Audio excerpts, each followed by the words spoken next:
Welcome back to Oren Estate.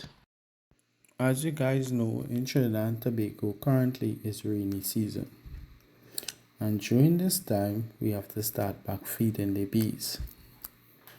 As you know, we extract the honey for our consumption and our use and medicinal purposes.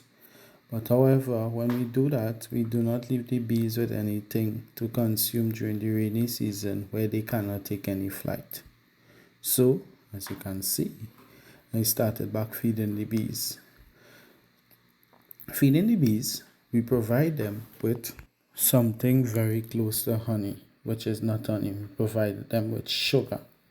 So we feed the bees with sugar because it has the same attributes as honey in the sense of it's very sweet.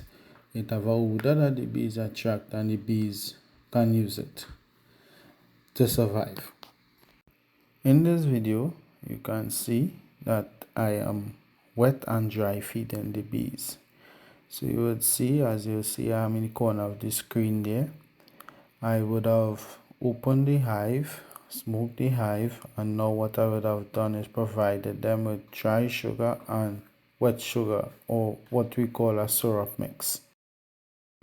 Wet or dry feeding is particularly based upon the beekeeper's preference. However, I personally choose to do both because there are advantages and disadvantages of doing wet or dry feed.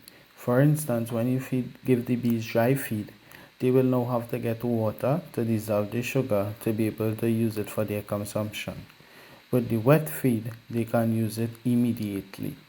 Now, why I personally use the two options is because when you provide the wet feed, the bees consume that in approximately 3 to 6 hours. So after that, they have no feed remain.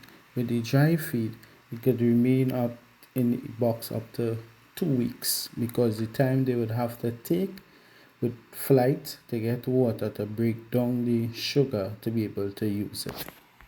Now you can enjoy the footage as I continue to repeat this process throughout the apiary in each one of the colonies to make sure they are well fed so we will not lose the bees due to them not having any food. Thank you very much for watching this week's video and enjoy the footage.